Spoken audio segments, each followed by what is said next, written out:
After President Biden issues a warning on a call with the Israeli Prime Minister, Israel announces plans to increase humanitarian aid. And you may be out of luck if you're still looking for that Airbnb for the upcoming eclipse. The Morning Rundown starts now. From the Straight Arrow News Studio, bringing the stories that matter to you from across the United States and around the world. This is the Morning Rundown. Today is Friday, April 5th. Thank you for joining us. I'm Lauren Taylor.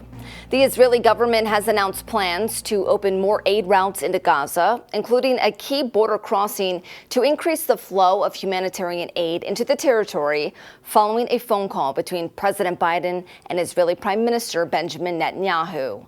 Israel has committed to opening 3 corridors, including the Erez crossing in northern Gaza. Israel announced these plans hours after the two leaders' phone call, where President Biden warned that America's policy toward Israel and the conflict in Gaza could change, depending on whether Israel takes more steps to protect civilians and aid workers. National Security Council spokesperson John Kirby would not get into specifics during Thursday's White House briefing. What is at stake? What would be potentially cut off from Israel for use in this war if it doesn't change courses? I'm not going to preview any potential policy decisions coming forward. What we want to see are some real changes on the Israeli side. If we don't see changes from their side, there'll have to be changes from our side. But I won't preview what that could look like. On the call, Biden told Netanyahu the Israeli strike that killed 7 World Central Kitchen aid workers and the overall humanitarian situation are unacceptable. Biden also called for an immediate ceasefire and urged the prime minister to reach a deal without delay to bring the hostages home. The White House says it welcomes the plans announced by the Israeli government and that these steps must now be fully and rapidly implemented. We are now hearing from the loved ones of one of these 7 World Central Kitchen aid workers killed in an Israeli airstrike in Gaza earlier this week. 33-year-old Jacob Flickinger was a U.S.-Canadian dual citizen and a father to an 18-month-old son. Speaking to CBS News, his mother called him an exceptional human being who was passionate about his work, serving 11 years in the Canadian Forces. His father said they haven't heard any news about their son's death since the day Jacob was killed. We haven't been told anything by the United States government or the Canadian government.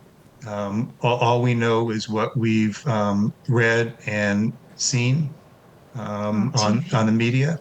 Israeli Prime Minister Benjamin Netanyahu called the strike unintentional. World Central Kitchen founder, celebrity chef Jose Andres, claimed that the aid workers were targeted. Both have called for investigations into the incident. In an interview with ABC News, Jacob Flickinger's partner and mother of their son called on President Biden to get to the bottom of what happened.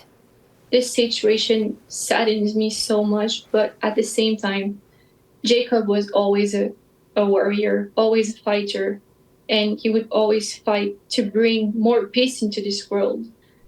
Former President Donald Trump faced 2 legal setbacks on Thursday, with judges rejecting attempts to dismiss charges related to his efforts to overturn the 2020 Georgia election results and his handling of classified documents after his presidency.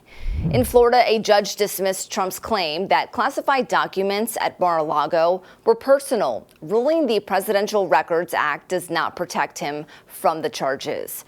In Georgia, a judge denied Trump's bid to drop election interference charges on First Amendment grounds, ruling the statements alleged in the indictment filed by the Fulton County DA were not protected by free speech rights. Trump has pleaded not guilty to all charges.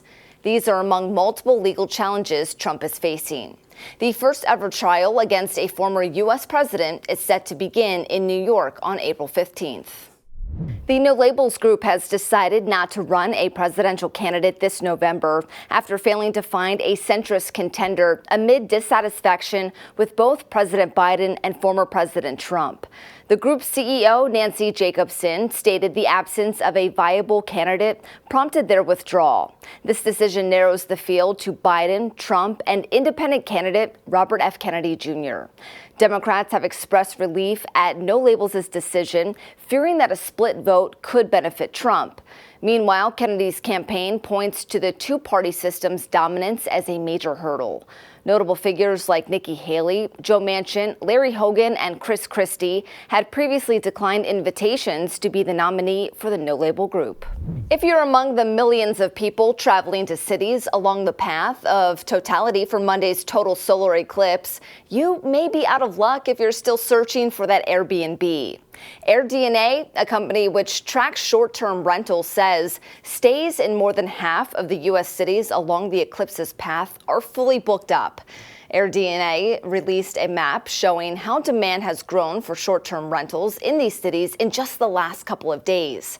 AirDNA says short-term occupancy in Dallas is around 95% booked, Cleveland 97%, and Buffalo and the Niagara Falls area 98% booked.